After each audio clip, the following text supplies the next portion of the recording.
Lonely loser with a dead-end job dies of heart attack and gets reincarnated as the son of a noble with godlike powers. Ars was an average ugly loser living in Japan and working at a boring job when one day, while returning back, he ends up having a heart attack and dies immediately. The next moment he opens his eyes to find himself in a completely different world as he looks at the face of a beautiful woman as he lays on a bed. At first he thought he was in a hospital, but then he notices a flying dog wandering around the room, while a maid walks up to congratulate the blondie. And that's when Ars notices in the reflection that he has been reincarnated as a child in an alternate world. 3 years pass by without any issue as he learns how to read and write, gaining an incredible amount of knowledge about this world. He learns that the kingdom where they live is called the Summerforth Kingdom, which used to be divided into 7 different kingdoms before one of them waged war and captured the continent. Inside of the kingdom, he was born in the family of a noble lord of a small village town called Lamberg. He also learns that magic is practiced in this world, which excites him the most. But learning magic remains a dream for him because of his young age. His life is very luxurious as he lives in a huge house, has several servants who always take care of all his needs, while the in-house chef cooks tasty meals every single day. Another thing that is different about him is that he seems to have an ability which no one knows about. To test it, he goes down to the training hall where all the household guards and people with the ambition to join the ranks of soldiers come to train. Everyone seems very happy to see him as he sits down when he spots a man getting his ass handed to him while trying to learn how to fight with a spear. Ars uses his special ability which shows him the stats of any person he wants. He notices that the guy has D rank abilities with a spear and a sword, but he seems to have a B rank in archery. He immediately runs up to him and asks him whether he has ever tired using a bow and an arrow, which the guy doesn't take seriously and laughs it off, as he thinks archery is for cowards and women. Ars tells him that he should definitely try using a bow and arrow once, and the guy would have refused to even try it out. But because Ars was the future lord, he decides to follow his command and picks up a bow as everyone watches. He shoots the arrow, and to everyone's surprise, the arrow hits the mark dead center in the very first try. Everyone thinks that it was a fluke, so the guy starts shooting arrow after arrow, only to see that all of his shots are hitting the mark, making him realize his natural talent in archery. He thanks Ars, while everyone starts asking him how he knew this loser would be good at archery. But Ars doesn't want to reveal his powers, and claims that it's just instincts. The only problem with this skill is that he can't seem to see his own stats, which saddens him a little, but he moves on back into the house. Later at the dinner table, he sits down across from his scary-looking dad and checks his stats only to see that he has a rank abilities across the board, and he is strong enough to defeat 10B rank swordsmen all on his own at once. Daddy asks whether he told the loser to try archery. Ars honestly replies that he did, and his dad simply tells him that it is a good thing for a future lord to be able to distinguish between talented and untalented people. After that dinner conversation, Ars starts learning more about how people rule and learns how twisted and ruthless the real world could be. The rulers of the Summerforth Empire seem to be completely corrupt, while farmers and poor people are revolting all over the area because of poor living conditions, while the politicians are working against the people by using police brutality and other underhanded methods, which makes this world the same as America. He realizes that if this keeps happening, the entire continent will be wrapped in a civil war, and he will probably be forced to lead his forces into battle. This thought truly scares him as he is not a warrior yet and doubts whether a person like him will be able to keep his family and the people of Lamberg safe and sound. The next morning, he sneaks out of the house and starts wandering through the streets of the village market. But even after wearing a cloak, people who easily recognize him as a woman start asking whether he is out shopping. Ars fat shames her and moves on as he starts looking for people with extraordinary abilities using his magic eye. He tries in on a bunch of locals, only to find that they are all a bunch of useless losers with no future prospects. After some time, he sits down as his eyes start watering because of using the magic abilities so much, when suddenly he hears a commotion. A door is flung open while a racist white woman throws a young man out on the streets, claiming that she has no work for the likes of him. He doesn't seem to have knowledge about this race, but notices that people are calling him a Malkin and claiming that he is filthy and disgusting. He suddenly remembers reading about them in a book which stated that these people belonged to a faraway continent and were purchased by the people of Summerforth as slaves. The young man simply sits on the ground hungry and defeated when Ars walks up to him and offers him a piece of bread. This surprises the man, who introduces himself as Ray, while the people standing nearby wonder why the future lord is trying to help a Malkin. At first Ray seems skeptical,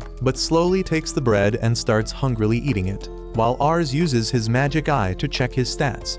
To his absolute surprise, this guy turns out to be a total baller, having multiple A and S rank skills, which reminds him of Lord Raven, his own powerful father, as he realizes that this guy is going to become one of the strongest people in this kingdom. His eyes start sparkling while Ray finds him creepy and starts walking away after thanking him. The future lord follows him into an alleyway, while Ray tells him to leave him alone, but Ars finally reveals that he is the son of Lord Lovant and offers him a job as his bodyguard, bribing him by promising tasty food. Ray ends up agreeing, and they both head back to Ars's house, where they sit down across the dining table as amazing dishes are presented in front of Ars, and he happily looks up at Ray, only to notice that the racist maid brought him an old plate with beans on it. She tells him that she can't serve a Malkin the same food as the future lord, and the butler tells him to get lost as soon as he is done with his food. Ars cannot believe the amount of racism in this country, but unlike a white American girl, he actually does something to solve the problem, and drags his chair beside Ray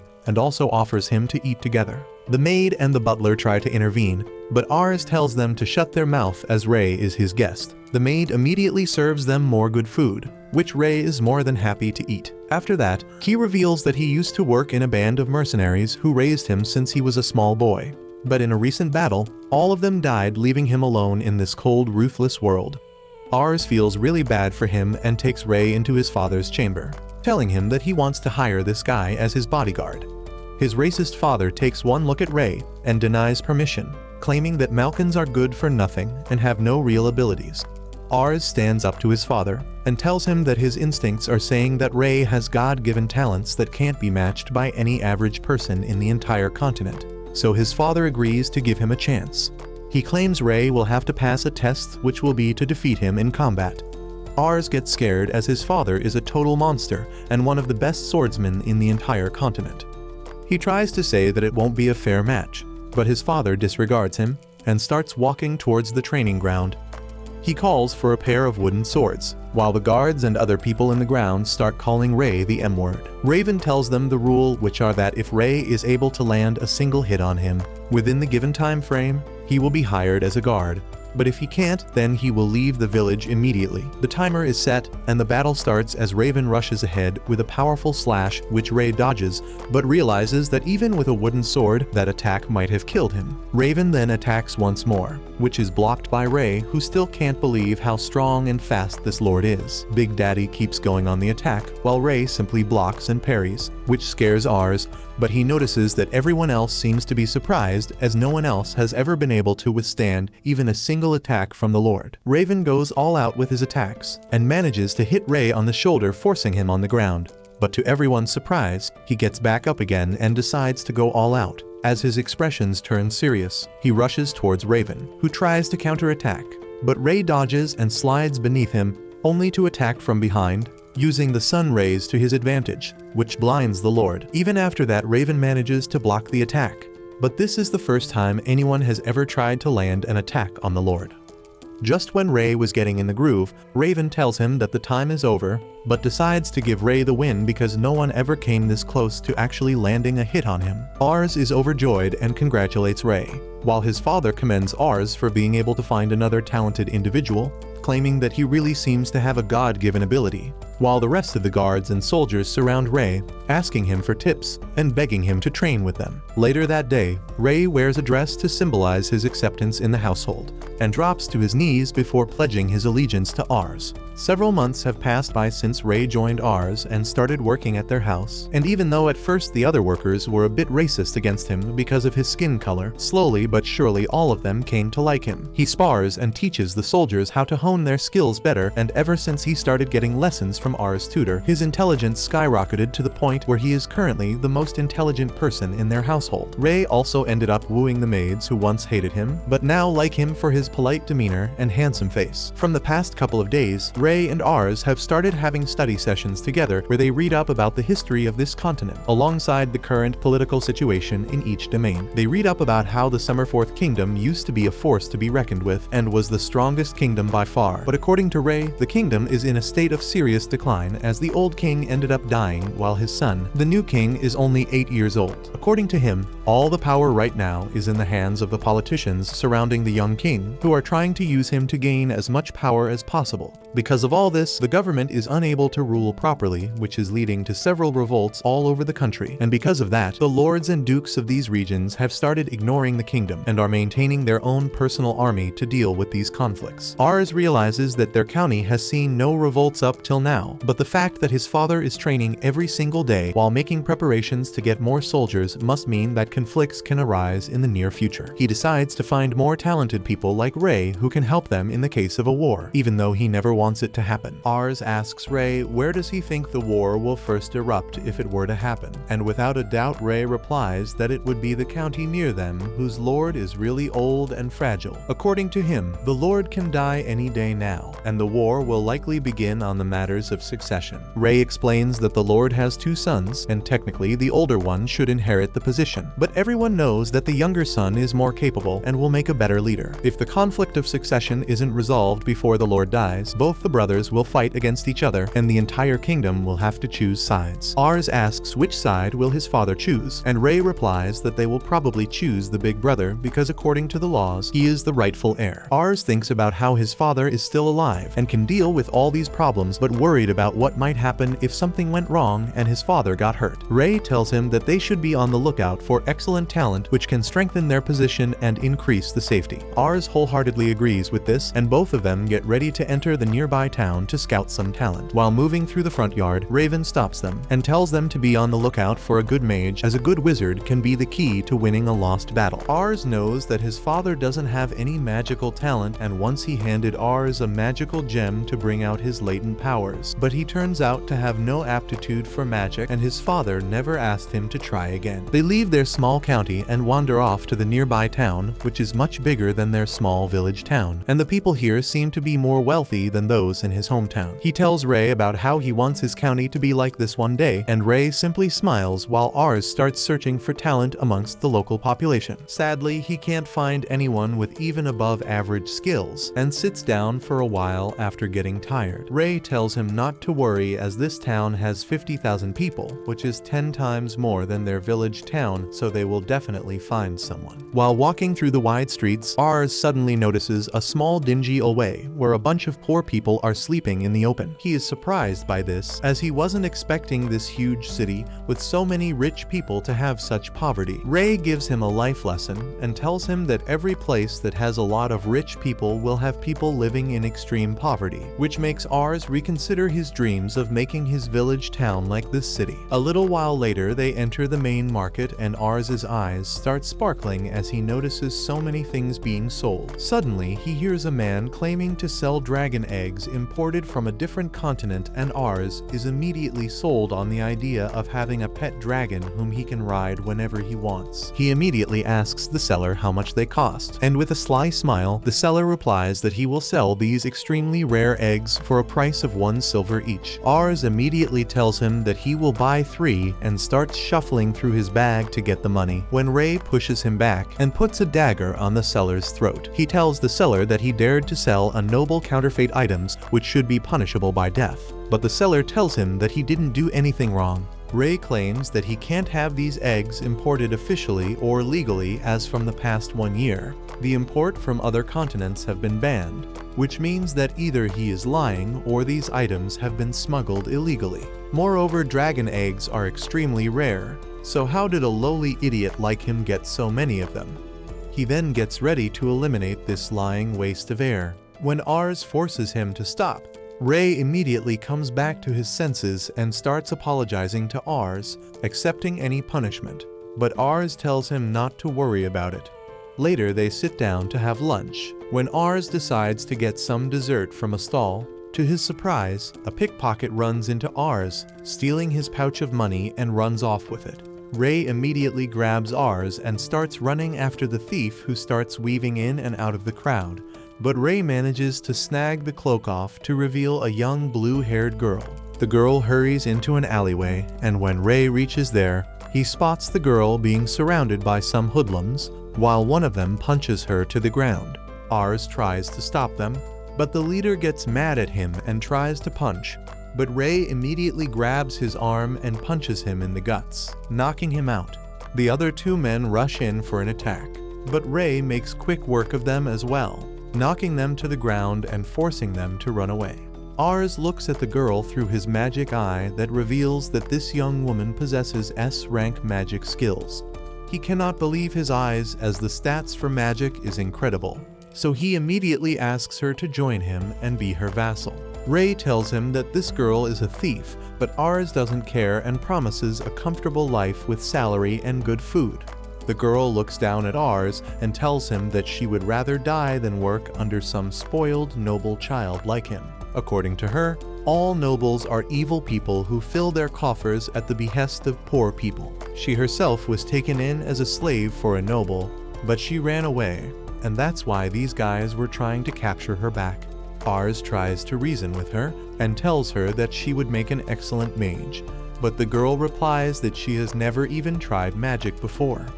Ray realizes that it's a lost cause and asks the girl to return the pouch bag, which she does without arguing. Suddenly, a bunch of small kinds enter the alleyway and start huddling around the girl, as it turns out that she is taking care of these orphans and feeding them. Ars feels bad and gives her the pouch, and they soon leave as the evening sets. Later that night, Ars sits on the balcony, wondering whether he will ever find such talent again, when they hear a bunch of kids crying and screaming for the thief girl. They immediately head down to ask the kids what happened, and they all cry about how 3 men attacked and took Char with them.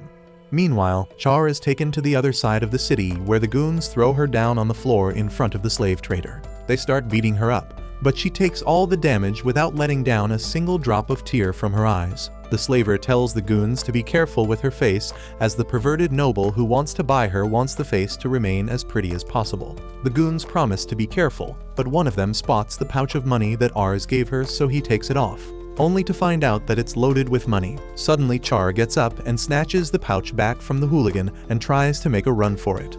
But the goons are faster and manage to catch her again and pin her to the ground. The slaver tells her to accept her fate, as even if she manages to escape, she will simply live a life of misery, always running away, and will die a horrible death. Before he could break her spirit any further, the door swings open violently, injuring the man guarding it as Ray enters the room, blocking the first punch and dealing with the next 2 goons with extreme ease, as he throws his knife at the guy standing next to the trader. The slaver immediately tells everyone to stop, so they can talk, but Ars ends up running into the room and asks Char if she is fine.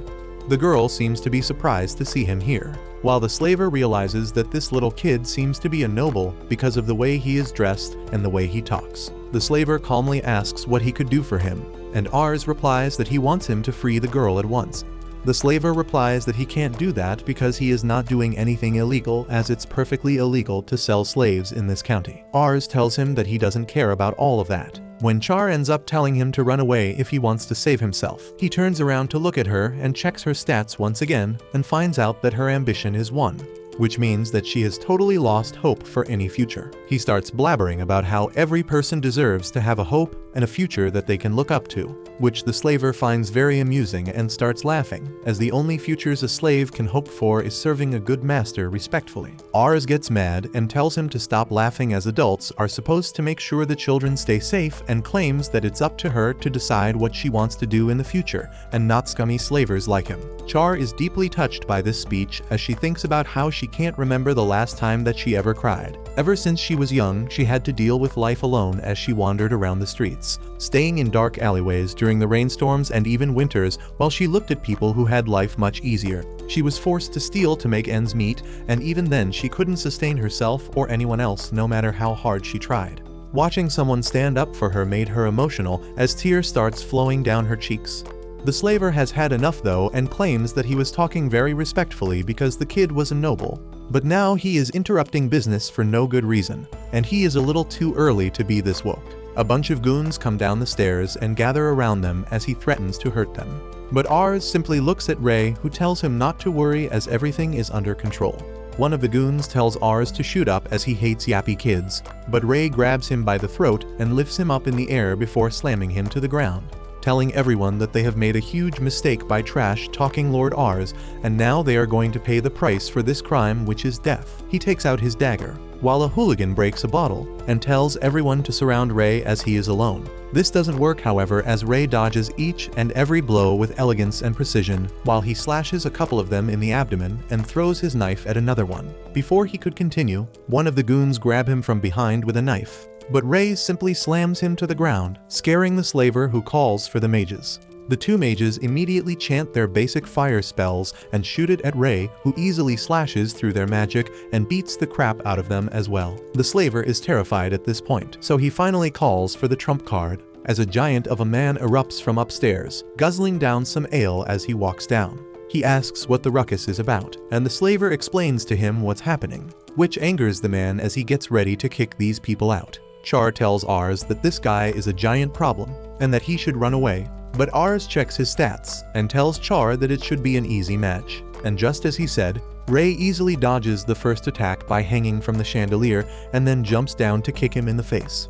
The man gets pissed and rushes in to grab Ray, but he is way too strong and good at fighting, and immediately ends the match by a clean uppercut to the chin, which knocks the fatty out. The slaver is pretty scared by now and tells them that what they are doing is illegal. But Ars takes out a pouch filled with coins and tells him that he will buy her. The slaver claims that he already sold the girl to another noble, but Ray steps in and tells the slaver that they are taking the girl anyways, so he can take the money if he wants or stay penniless and deal with the other noble. The slaver ends up folding at this threat and accepts the money, legally selling Char to Ars. By the time they exit the slaver's office, it's already morning. But before they could go anywhere, Char claims that she wants to show them something. She takes them up to a hill where Ars struggles to walk, looking just like me, but finally reaches the summit only to see the most beautiful view of the town. She claims that this was her secret place to come whenever she felt down and wanted to show them as a token of gratitude. Ars takes in the gorgeous view, while Ray hands her a magic locket to test out how strong her magic is. She puts it on her neck and warns them that she doesn't think she has any magic as she has never tried it. But the moment she chants the spell, a huge wave of mana surges out of her, creating a massive fireball that explodes in the sky, stunning everyone in the town, including Ars and Ray. After that, she meets up with the orphan kids once again and promises to visit them as soon as possible before leaving on a journey back to Ars's home. After they finally reach back, Ars meets with his father, who at first thinks that Ars got a new dishwasher. Ars tells him that she is an excellent mage and will prove effective on the battlefield, but his father rejects her, claiming that women belong in the kitchen, not on the battlefield. To prove her worth, Char fires an insanely strong fire blast in the sky, shocking Raven, who immediately folds like a deck of cards and welcomes her to the Luvent family, and they all go inside, ready for the adventures waiting to unfold the next day. It's been 3 years since the day he recruited Char to be her vassal, and since then, his father has taken parts in multiple small and big battles, easily winning them all. Even though the mood of the entire continent is pretty bad because of constant wars, the morale of the soldiers of this county is pretty high thanks to his father's amazing war tactics, and also because of Char, who has grown into a beautiful woman who is incredibly potent at the battlefield. No one believed that a single mage can turn the tide of the war, and ever since then, Raven has started recruiting more mages under her tutelage so that they can strengthen their standing army. Moreover, Ars now has 2 younger siblings, a boy and a girl, both twins. He checked their stats and saw that even though they are very young now, they have a couple of A and S rank abilities. Ars has since been looking for more talent, but has been out of luck for a while. But Ray tells him that he has found some information about 2 hunter brothers who are supposed to be pretty highly skilled. Ars gets excited immediately and tells him that they should head over to meet them and check whether their abilities are for real or not. A little while later, he heads out to the forest alongside Ray to find the small hut in the forest where the hunters live when they are intercepted by Char, who is sitting atop a tree branch eating a sandwich. Ars tells her that they got some information about a couple of hunters who moved into these woods recently, and they are just heading out to meet up with them. Char tells him that she is free for the day, so she will also go with him as his escort to make sure he stays safe, and that she definitely does, as she puts him between 2 airbags. to make sure he is protected in the case of a crash, while Ray gets jealous and tells her that maybe she should walk because the horse is being strained by so much weight. She tells him that she has been fighting in wars and getting results, so maybe he should show him some respect. While they were bickering, some bushes start rustling and a wild boar appears out of nowhere, scaring the horse, but is immediately shot down by an arrow. Suddenly 2 guys emerge from the dense thickets, happy that they landed the kill. When they suddenly see the guests, they immediately head over and ask whether they are okay, as they didn't know there were people around.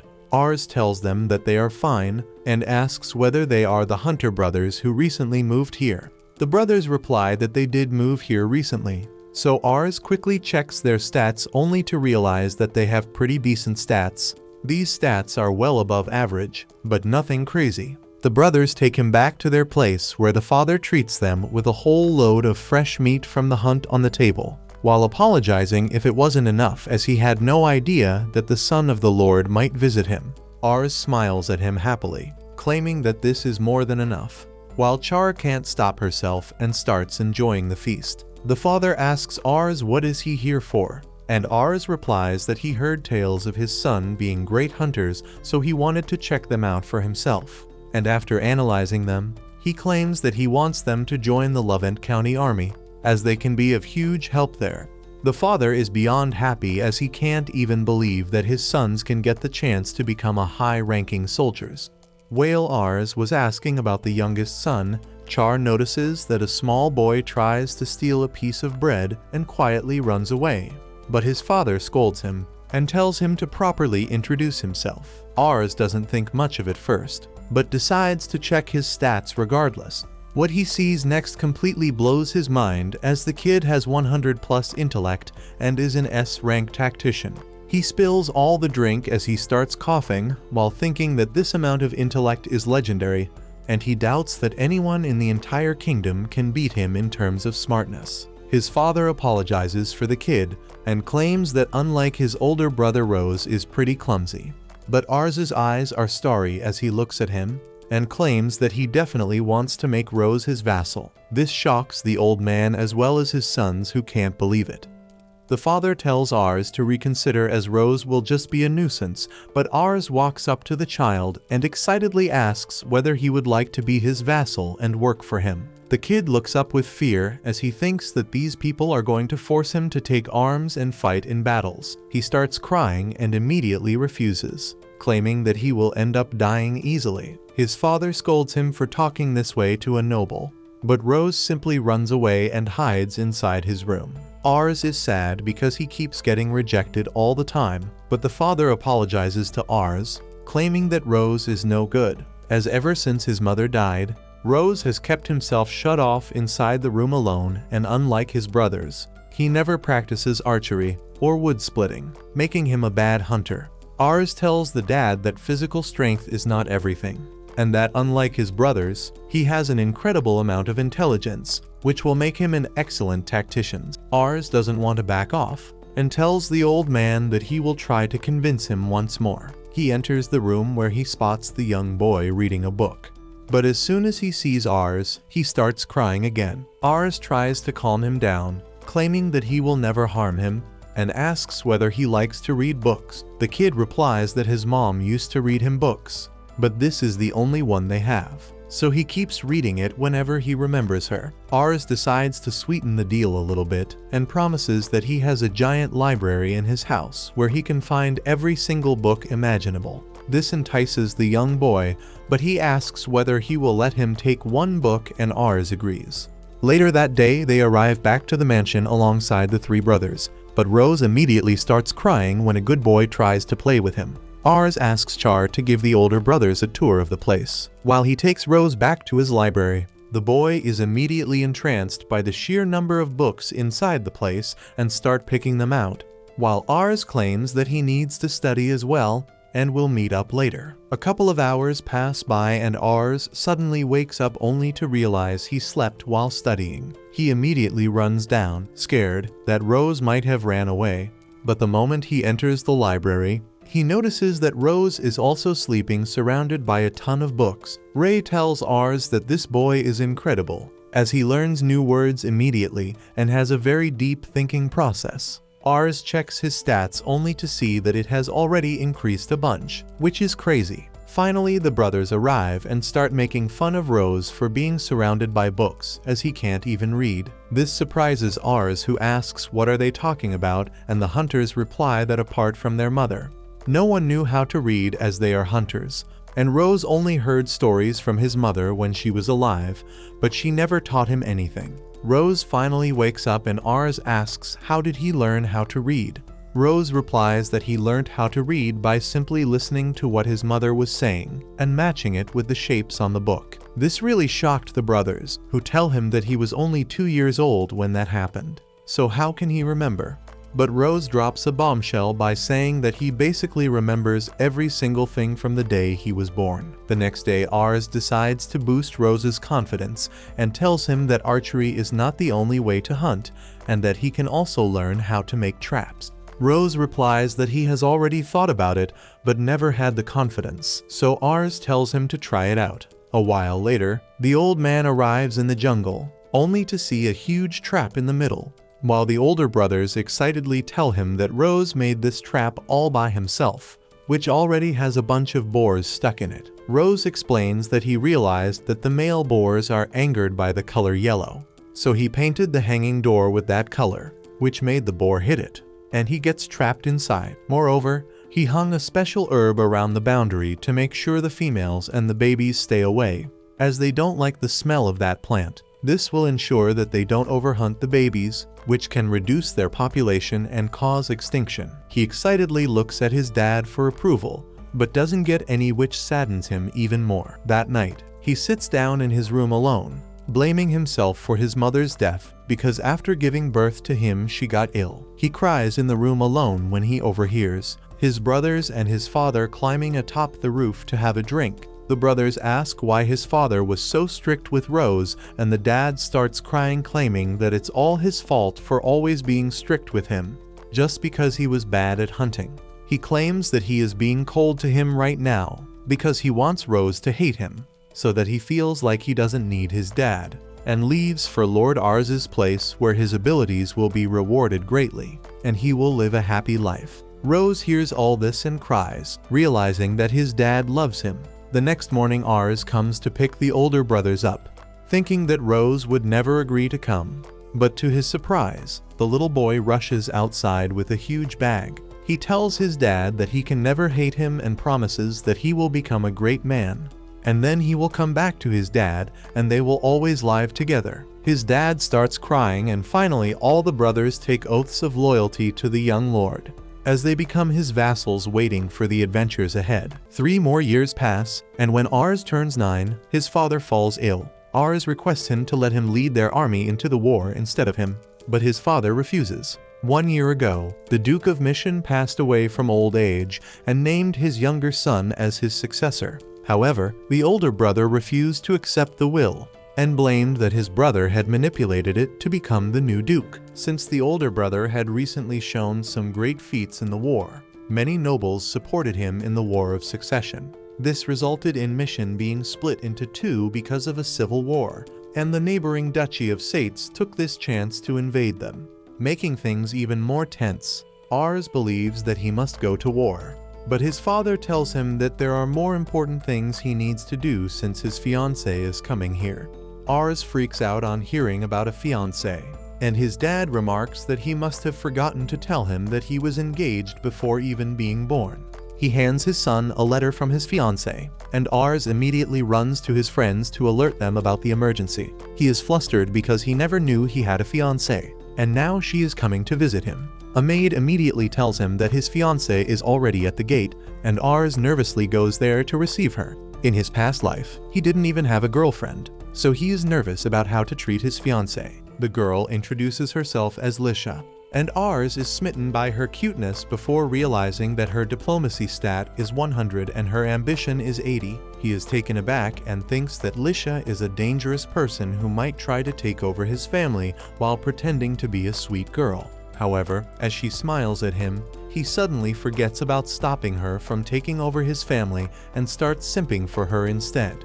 He invites her in, and Lisha and her butler see all the servants hurrying to make preparations to welcome her. Her butler is about to turn racist on seeing Ray, but Lisha stops him. She knows about Ray and his great achievements on the battlefield and asks her butler to apologize for being rude to him. The butler apologizes to Ars, who says that it is fine. After that, the maids gift Lisha a bouquet of roses to welcome her, and she cheerfully accepts it. She walks around the house, complimenting it and politely greeting all the servants there. Ars can only stare at her in awe, unable to understand her true intentions. Soon, they sit for dinner, and Lisha points out that he has some sauce on his face. Ars is flustered and quickly wipes it, while thinking that Lisha is really good at communication, and even he can make small talk with her effortlessly. She is super cute too, and if he had not seen her high diplomacy and ambition beforehand, he would have already fallen in love with her. Lisha then remarks that she saw the city of Lamberg on the way, and it appeared quite lively to her. Ars says that he would have loved to show her around if the weather was clear, and Lisha tells him that it will be soon. Almost instantly, it stops raining and the clouds part, giving way to sunshine. Ars freaks out and asks Lisha if she can control the weather by any chance. She denies the allegations and says that she just saw the clouds on her way here and figured out that they would pass quickly. Lisha asks Ars to show her around the town now that the weather has cleared, and he is more than happy to do that. They head to the market, and everyone greets Ars and asks him about the girl with him. He introduces her as his fiancée, and the ladies immediately start spreading around the good news. Ars soon comes to a place where two merchants are fighting because one of them delivered the wrong type of magic stones to the other. Ars thinks that he must resolve the fight as the heir of this territory, otherwise Lisha will declare him incompetent and usurp the territory. Suddenly, Char comes there and offers to one-shot the two merchants to silence them for good, but Lisha tells her that she can't. She immediately identifies her as the legendary magician and claims that she is a great fan. Lisha butters Char up and asks for a handshake and succeeds in winning her over. After that, she asks Ars to let her handle the conflict in exchange for a small favor from him,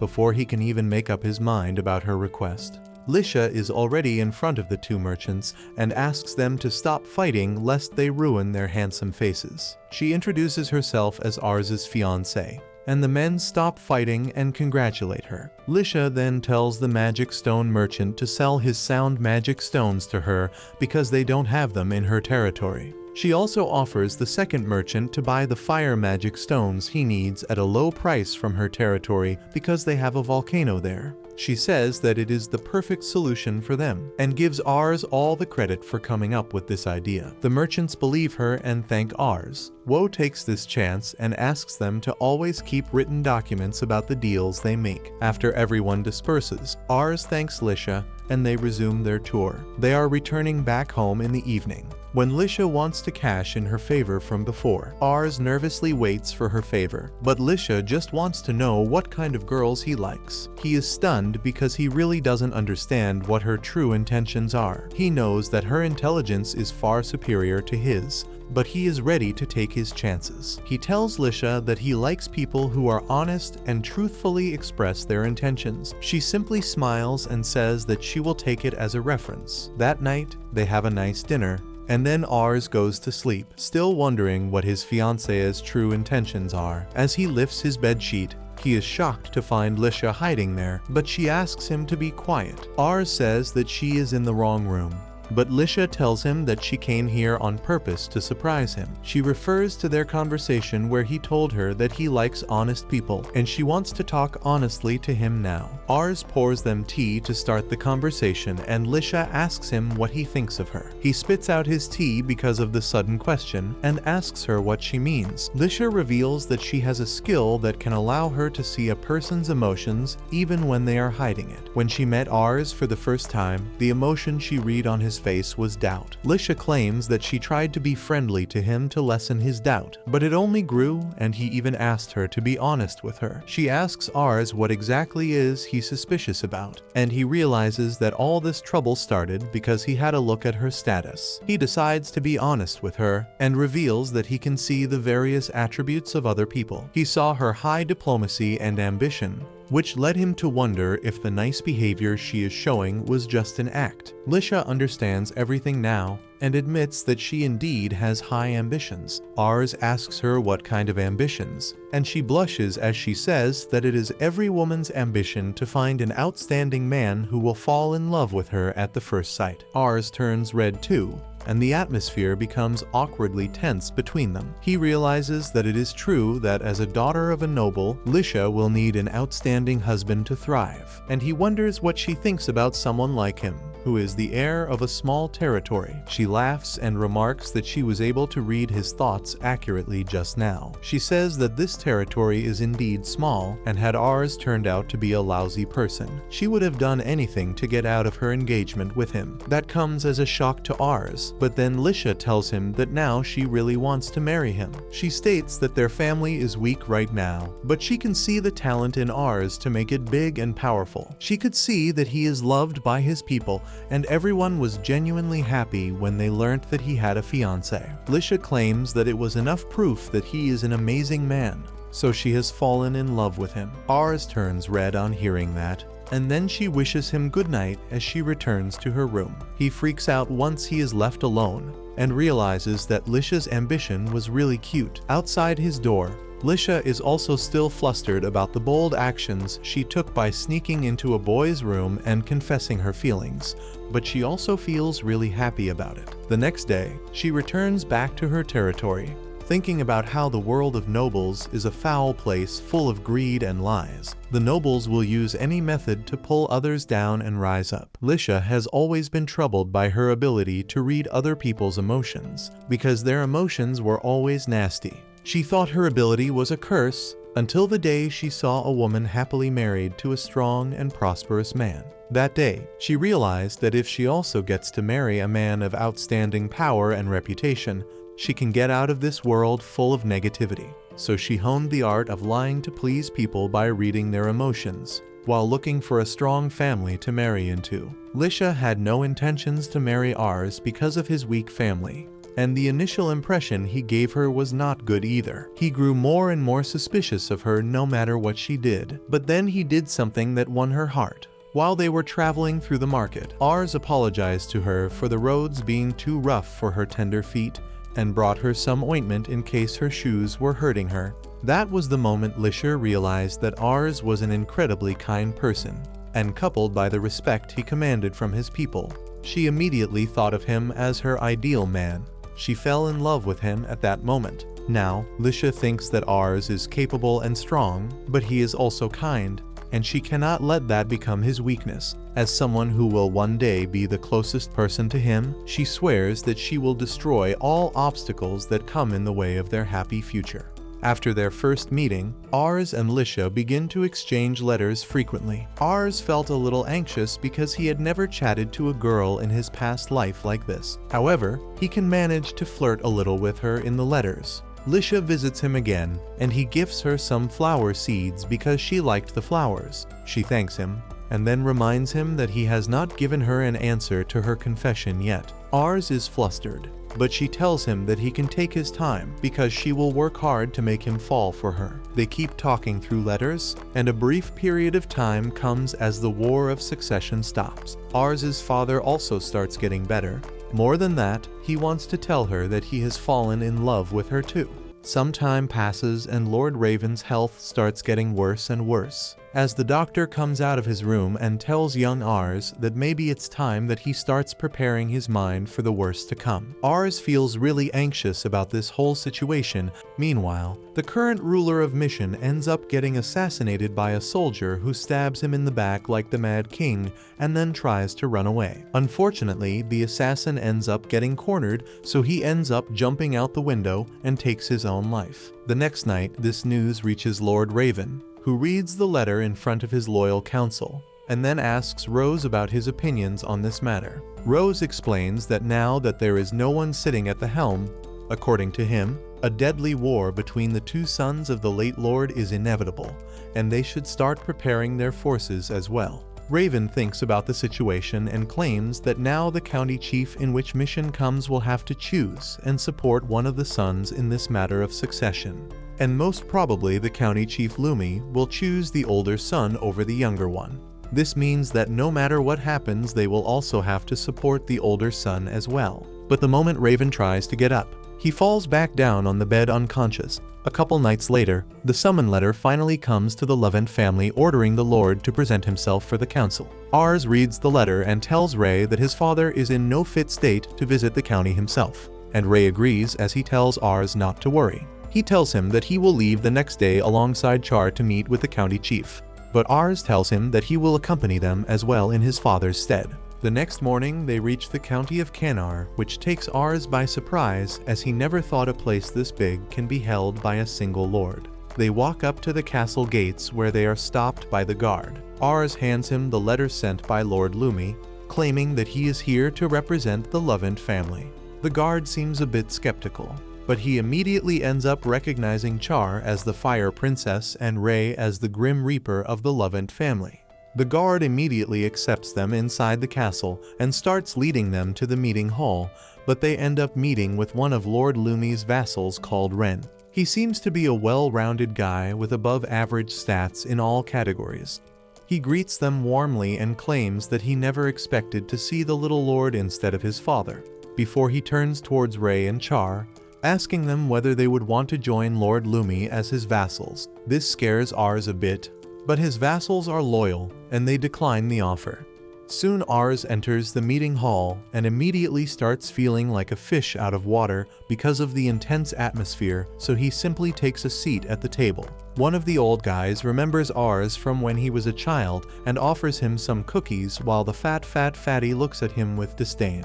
Suddenly, the door opens and all of them stand up as the Lord of Canar enters the room alongside Ren. Ars immediately starts peeking at the stats of Lord Lumi and realizes that as expected the Lord seems to have very high stats and abilities. Even though it is nowhere near his father's stats, Lumi's trustworthy counsel in Ren gives him all the attributes he lacks. According to Ars, together, both Lumi and Ren are probably going to make the best decisions for the country. The Lord tells the other lords to stay seated, as he explains that the ruler of Mission was murdered, which means that a bloody war is at hand. He tells them that he called all of them out to make it clear that they are all going to support Lord Curran, the older son over the younger son. And if anyone has any issues, they should speak now. Both the old guy as well as the fatty immediately claim that they have no problems with it. Ars also follows their lead and promises to support the older brother in the upcoming war. The Lord continues by saying that all of them should have a standing army at hand, because he fears that the neighboring county may try to take advantage of this situation and attack them. If this happens, they will have to make sure they have enough troops to defend. After that, he dismisses the court, but before leaving, he walks up to Ars and praises him for attending the council in his father's stead. Lumi claims that even though the territory of Lamberg is very small, in recent years they have been acquiring some unbelievable talent, which has resulted in them becoming one of the strongest forces around. He tells Ars to keep up the good work and moves out. Before Ars could move, however, the fatty stops him and introduces himself as Lish's father. He tells Ars that his daughter has been very upset lately because he is not returning her letters anymore. Suddenly Ars remembers that he wanted to send her a reply, but every time he sat down to write, something or the other interrupted him. The fatty claims that he knows his daughter was really smart even since a young age, and because of that, he didn't put a lot of attention on her. Because of this, she started spending more time in the court and learned all the tactics and deceit from the politicians. He finally tells Ars that he was skeptical at first about this boy lord who she wanted to marry, but now he is convinced that Ars can handle her, and he apologizes for glaring at her. Ars apologizes back and promises to write back to her. Back at the Lamberg territory, Lord Raven praises Ars for attending the war council, and calls him a grown man for taking that step. This really makes him happy, but he knows his skills are still very weak, so he starts training every day with Ray. Sadly, even though everyone is improving, he can't seem to improve at all. Ray tells him to take a break, but he refuses as he knows he can't take any chances. He remembers how during every mock battle he was soundly and badly beaten, as no matter how many books he might read, he can't defeat anyone with actual practical experience. Suddenly Rose runs into the yard and gives Ars a letter. The letter turns out to be from Lord Lumi, alerting everyone that the neighboring county is invading the old lord's territory and they need to march against them. This really scares Ars, but he knows his father is not fit to lead an army, so he calls his troops and tries to give a speech. Suddenly, his father appears behind him and claims that he will lead the troops. And when Ars tries to protest, Raven simply replies that he isn't a warrior yet. To prove it, Raven brings a prisoner on death row and tells Ars to watch the execution, promising that if he can remain calm, he will let him lead her troops to battle. The criminal gets taken to the block where he is beheaded immediately, and just as Raven expected, Ars is still too kind and weak as he starts puking on the ground. Raven orders his troops to move out, and they all follow him, leaving poor Ars behind as he cries over his own weakness, wondering whether he will ever see his dad again after this war. The conflict was a drawn-out 1-month battle in which their forces were outnumbered by more than 5,000 men. But because of Rose's excellent tactics that outclassed the enemy generals, Char's magnificent magic attacks that shook the enemies to the core and filled them with fear, while Lord Raven and Ray used their deadly combat abilities to cut through the enemy lines like a hot knife through butter. Their armies finally prevailed and defeated the much larger enemy forces before capturing the castle. After a month-long conquest, Lord Raven and his bannermen returned home 4 days after Ars's 12th birthday.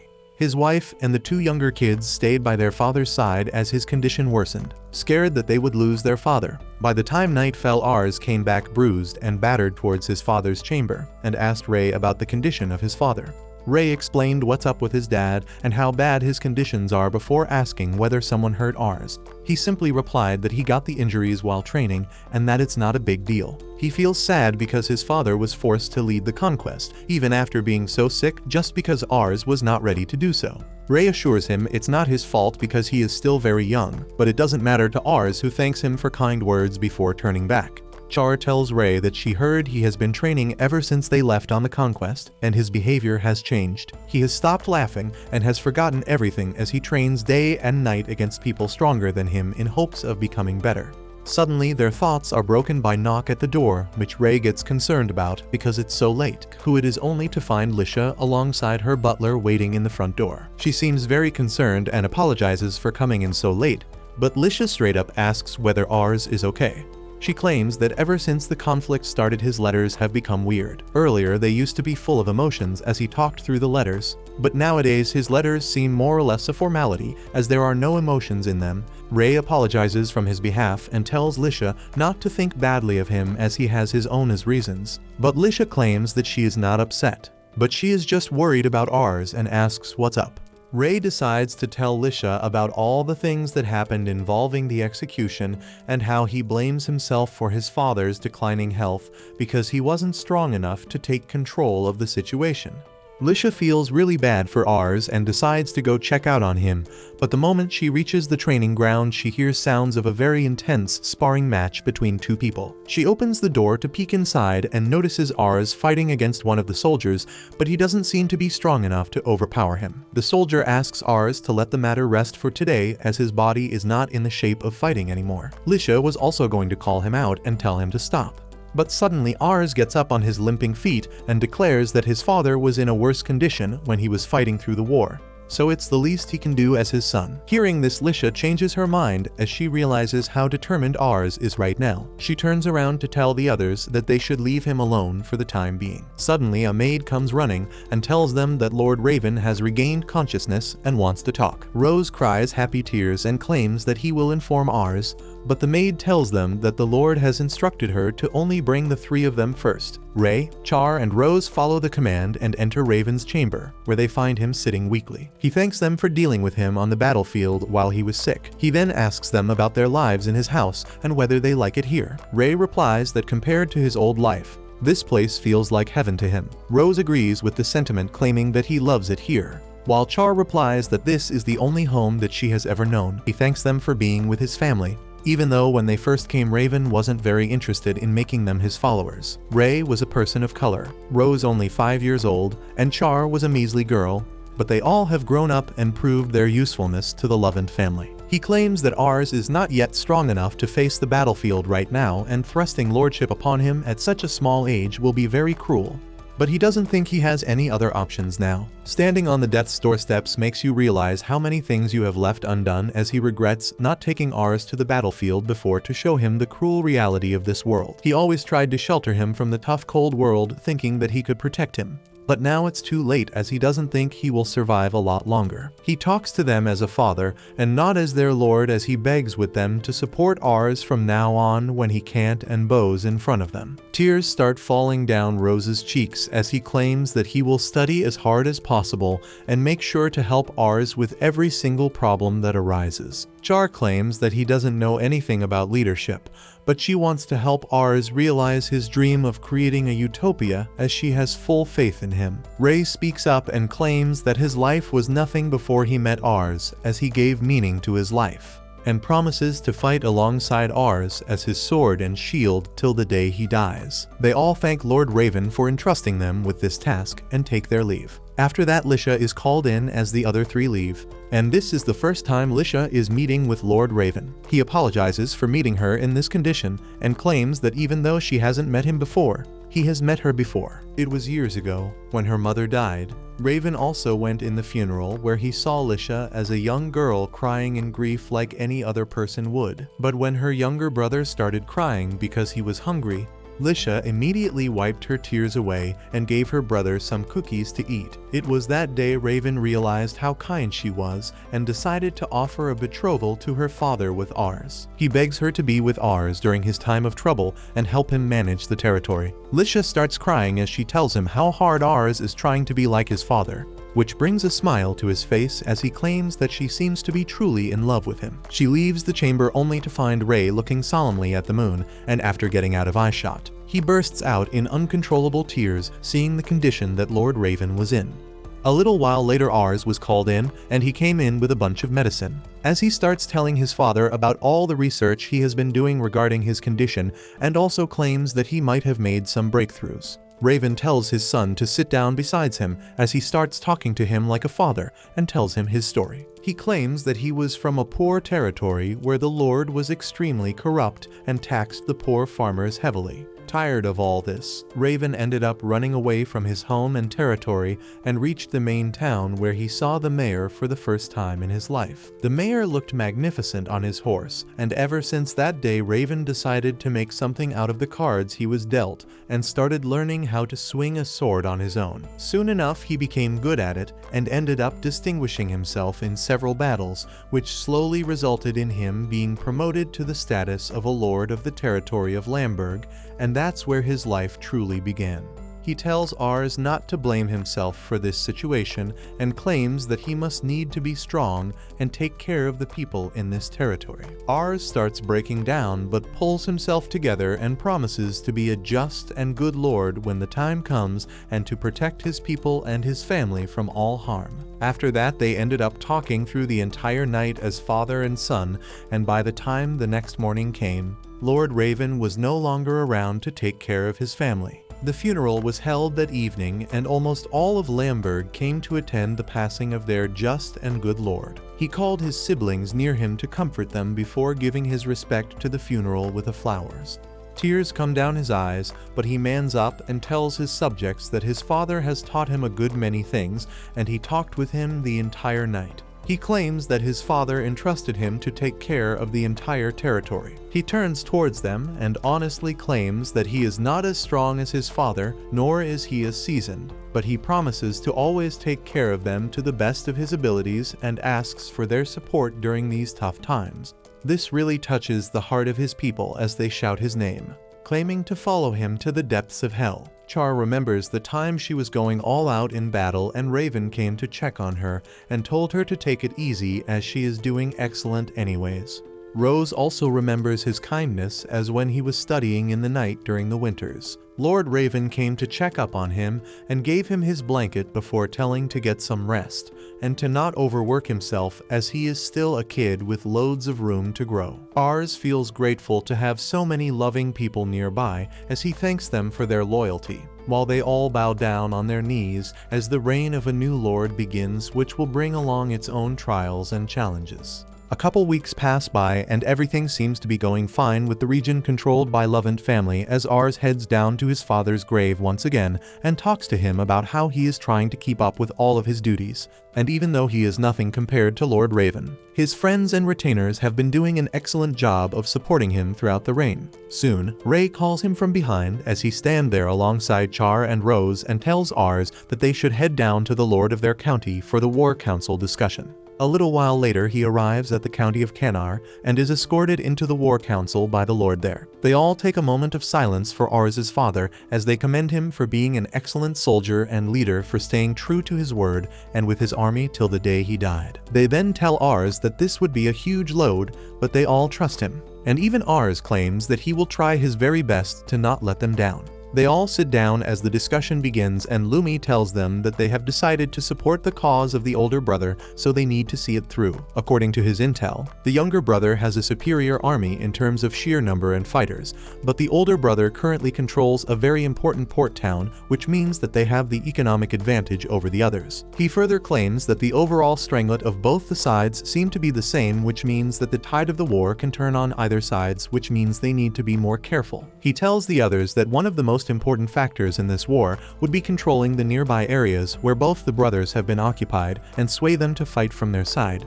According to Lord Lumu, he already sent some emissaries to talk to the nearby regions, and most of them seem to be complying, but one of the regions called Penner seems to be defiant. It seems to be a pretty small region, but could be of strategic importance, which makes it important that they control it before the enemies do. Since the diplomatic talks fell through, Lumi tells the other lords that they are now going to launch an all-out attack and take that region by force. The other two lords seem to be in agreement, but Ars puts his head down before speaking up as he asks whether they can be allowed to try something first. The other lords are confused, but it turns out that a couple of nights ago, Ars, Rose, Char and Ray were poring over the map and checking everything when Rose claimed that it doesn't make sense for the region of Penner to be so defiant. He claims that they are very susceptible to any attacks from the region of Lovent, but yet they decide to go against them. According to him, there is more than what is meeting the eye, and even Ray agrees with him. Ars asks what should be done in that case, and Rose claims that they can simply attack them in a huge number. But there is a small possibility that they get a rude awakening and fall for some trap which destroys their entire army. According to him, they should take it easy and do some research before making any moves against this region. Ray claims that he knows some people from a spy group that are excellent at espionage and getting information out of people. He tells Ars that they can hire them, and Ars agrees. Back in the present, he tells the council that the region of Penner is definitely up to something, and if they attack them directly, they can suffer heavy losses. He asks them for some time to conduct their own investigation, and thankfully Lord Lumi allows it. A little while later, they leave the council and start heading back, while Ray praises Ars for his boldness, when suddenly they are called out by a bunch of children. Ars suddenly realizes that all these children are the same ones that Char used to take care of before all on her own, but now they have grown enough to leave the nest and take care of themselves. An old lady who runs the orphanage walks up to him and greets him warmly before thanking him for everything he did. It turns out that Ars managed to provide funds for the construction of a huge orphanage with the goal to take as many children in as possible. He tells her that all of them have worked hard of the orphanage. Char runs to the kids and asks what are they going to do next, and all of them seem to have their own plans. One of the kids wants to be a soldier, while another wants to be a maid at the castle. Another kid likes working in the bakery, while the last one wants to get involved in farming as it interests him. They all turn around to face Ars and thank him for all the things he has done. But Ars tells them to thank Char instead, as it is her who sends most of her salary away to the orphanage so that the kids can have everything they ever want. Char walks up to Ars and tells him that the day when she went alongside Ars, she was very confused as she didn't know whether to take the kids with her or not. But she thinks she made the right decision by leaving them here, as everything ended up working out for them. He looks around to see everyone happy as they play around the garden, when suddenly he hears someone calling his name from behind and turns around to see Lisha right there standing in front of him. He looks completely bamboozled as he wasn't mentally prepared to talk to her and starts stammering as he asks what is she doing here. She claims that her father was coming here for the war council, so she decided to accompany him. And when she heard that Ars was also here, she immediately left her chambers to try and find him. She looks around to see happiness all around her when suddenly a young girl walks up to her and puts her dirty hands on her royal dress. Ars immediately freaks out, thinking Lisha is going to get super upset and promises to buy her a new dress. But to his surprise, she doesn't seem bothered at all and immediately takes off her shoes and starts playing with the children as Ars thinks about how lucky he is to find a fiancée like her. That night, they decide to stay in the orphanage itself as Lisha talks with Ars and Rose, while Char sleeps on the bed with the kids. Ars explains about how he plans to meet with a spy group called the Shadows and how he is going to try and infiltrate the territory of the enemies for information. Lisha finds all that very interesting and tells Ars that she wants to accompany him. Ars immediately declines, claiming that it's going to be very dangerous. But Lisha claims that he is going as well. And moreover, she has full faith that Ray will protect them if anything happens. Ars can't say anything in front of her, so he agrees, claiming that he will pick her up from her lodgings the next day. But Lisha has something else in her mind as she claims that she had all her stuff brought here and that she will sleep here today. Ars gets embarrassed and walks up, claiming that he will find a room for her, but she tells him that she wants to sleep together. Soon Char wakes up and tells Ars that they should all sleep together, and even force Rose to sleep with them. Poor Ars and Rose are barely able to sleep all night when the next morning Ray brings the good news that he managed to talk to the Shadows and they will meet them today. They bid goodbye to the people at the orphanage and start walking out together while Ars thanks Ray for getting in contact with the Shadows. He seems to be happy about it, but also concerned as he claims that recently the old leader of that organization retired and a new younger leader has been appointed who does everything from espionage to assassinations. He tells Ars that the new leader is pretty competent, but he only takes up jobs that interest him. Ars tells him that they should offer him good money as Lord Lumi has put his trust in them. But Ray claims that it's not about money at all.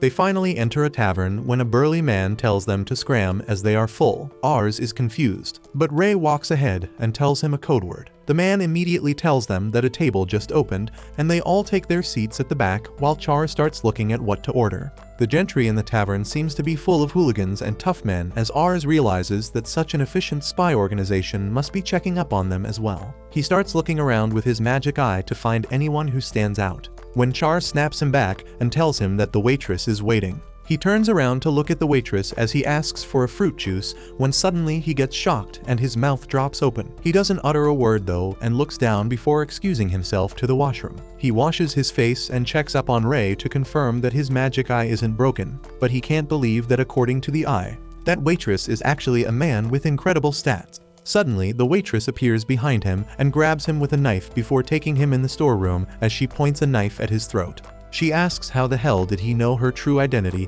but before he could reply, the door opens and Ray throws a knife at the leader who dodges the attack before drawing his knife to try and stab Ray, who grabs his arm immediately and asks what the hell is he doing in an angry voice. Suddenly Lisha also enters the room and calmly walks up to the boss, telling him that the person he just threatened is the Lord of Lamberg and the heir to Lovent family. She tells him that after being so rude in their first meeting, he doesn't really have a choice but to accept their job. The leader introduces himself as Fam and simply smiles as he claims that he could simply kill Ars, take his gold and run away. But Lisha suddenly goes dark and tells him that if he ever said anything like that again, she will find him even if he runs to the end of the world and destroy him. Fam simply laughs and agrees to take the job just like that. But he asks how did Ars know who he was. Ars explains his powers and the leader tells them to come to the back room for the talk. Ars is still confused about how Lisha and Ray knew that he was in danger, and Lisha explains that his expressions gave away everything. They all go inside the back room where Ars explains what needs to be done, and Fam immediately agrees to the project before asking for some payment in advance. Ars is happy to do so and asks how much time will it take them to find the information, and to his surprise, Fam tells him to meet them within 5 days right here and he will be ready with all the information. While Ars and others were dealing with Fam, Char had been stuffing food into her mouth like there is no tomorrow. They return soon, and Char remarks that they sure took too long to return from the washroom. Lisha tells them that they met the leader of Shadow and managed to convince him to take up the job. Char is not pleased to hear that because she also wanted to see the leader.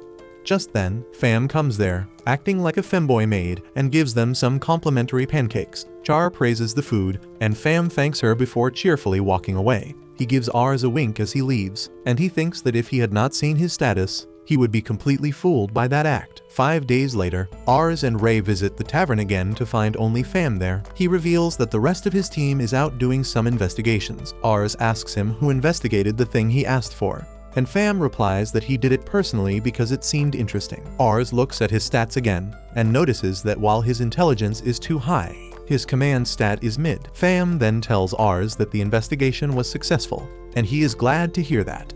He wants to know how could Pham complete the investigation in such a short time. And he just smirks, saying that it is a trade secret. He then reveals the reason why Perrin County is not siding with the First Prince. Pham gives Ars a document, which turns out to be an alliance paper with signatures and seals of all the nobles who have sworn loyalty to the younger son of the Duke. Perrin County's seal is also there, but Ray recognizes that there is also the seal of the Massa County, a territory with a large population. Ray explains that the Massa County has a very strong army, and whichever side they join will have a clear advantage in the war. The Massa County had pledged allegiance to the elder son Curran, but now that their name is on an alliance paper with the other side, things are bound to get complicated. Ray tells Ars that if this paper is genuine, it means that Massa County is betraying them. Ars asks why would they do so, but Pham can't give him an answer. Ray believes that at this rate, they are at a clear disadvantage, and if they attack Perrin, Massa will counterattack and defeat them. Ray then turns to Pham and asks him if the paper is real. He knows that Pham can't reveal his trade secret,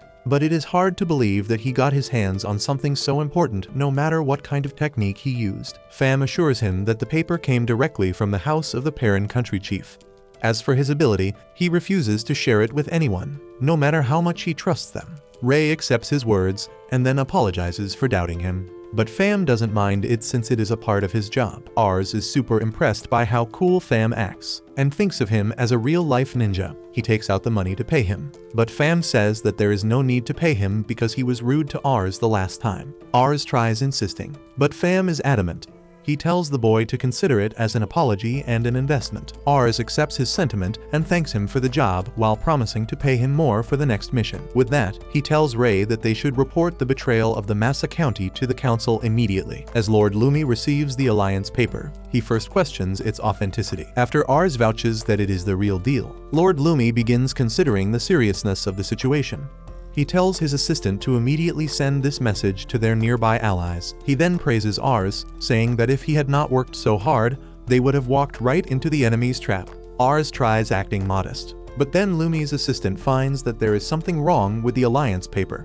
He takes everyone to the office, where compares the signature of the Massa chief on the alliance paper with another official letter they have. He points out to the clear differences in the seal and the signature, and remarks that the rest of the seals and signatures seem authentic. Ars is unable to realize what this means, so Lumi tells him that the Massa County has not joined the side of the younger son. He speculates that the Perrin County was tricked into believing the fake signature, and that is why they joined the side of the younger son. Ars and his friends are stunned as they hear this, and Lumi asks them to trust his assistant's judgment because he has got an eye for such details. Ars uses his appraisal skill on the assistant and finds that while he has high intelligence and observation stats, but that information does not cover his true abilities. After that, Ars wants to know that why would someone set up an obvious lie that will soon be found out. Ray believes that it was just a ploy to buy time, and even Rose agrees with him. Rose believes that the enemy is trying to use Perrin as a stepping stone by letting them face their forces first. That way, the main forces of the enemy would be unharmed even after the battle had passed. Lumi figures out another thing.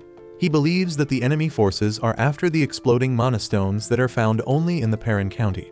They are extremely rare and powerful magic stones that can be used to cast powerful spells and create powerful weapons. After hearing all this, Rose suggests that they should not invade Perrin. He explains that since Perrin was supposed to be on their side originally, if they fight it, they will be walking right into the trap of the younger son. He believes that their best course of action is to tell Perrin the truth and make it ally with them instead. Lumi thinks that it is a good idea, but he has sent numerous messages to Perrin but has not gotten a single response yet. Well, the genius strategist has a plan for that too. First, Ars visits the leader of Massa County with the alliance paper, and he is shocked to see that someone forged his seal and signature. He swears that it is a fake because he signed no such document. Ars replies that they were already expecting that, and the fake alliance paper has been created by the younger son to trick Perrin into joining them. He requests Count Massa to write an official letter to tell Perrin that the signature is fake, but he is too furious and decides to go there and clear the misunderstanding personally.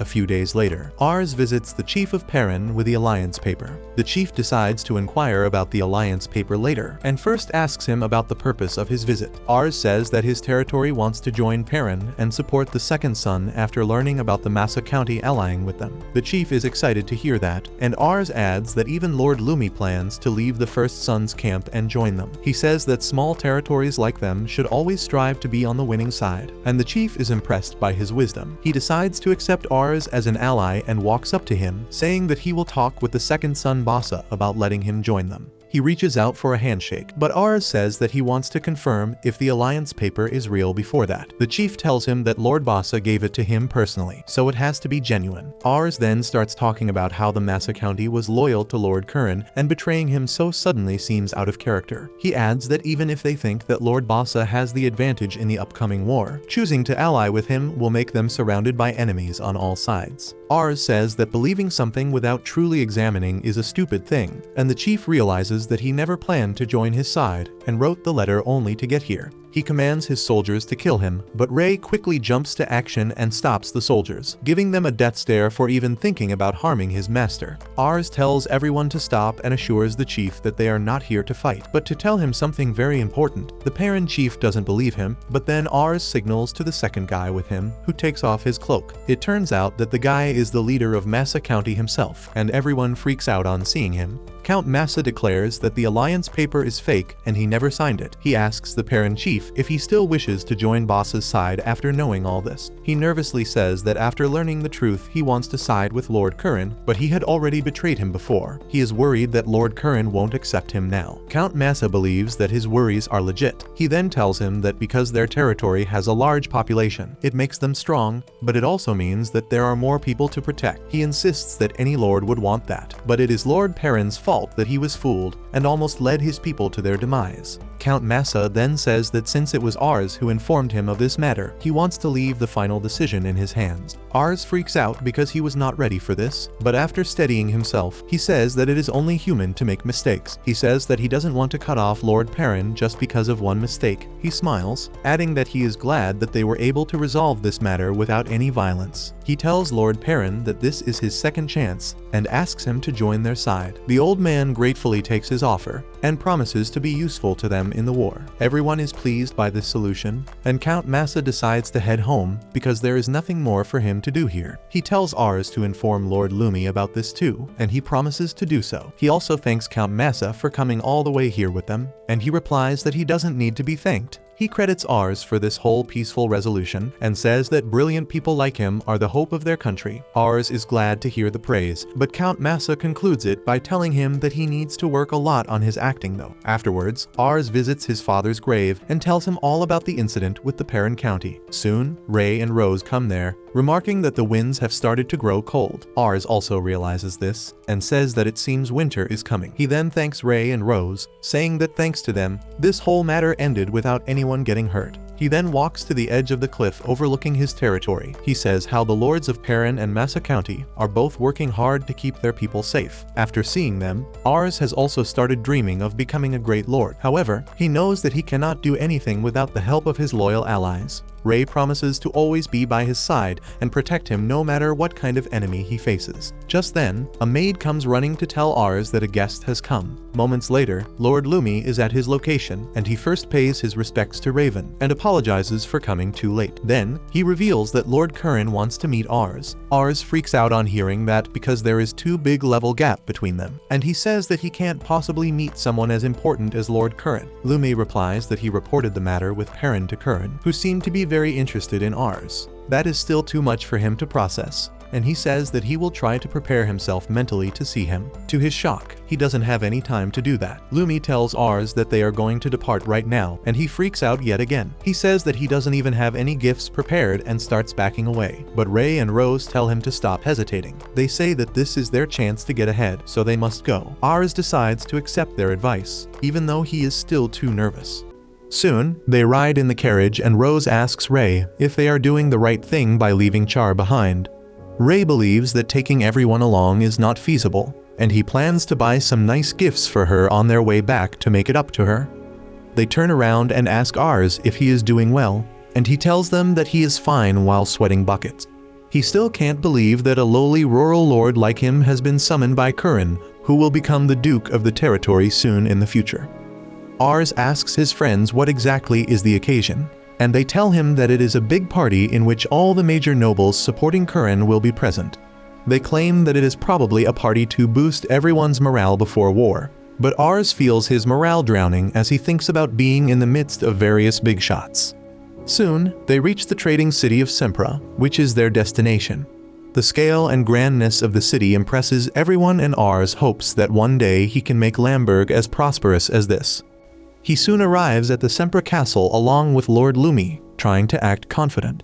However, since everyone is staring at him because of his age, he quickly becomes a nervous mess again.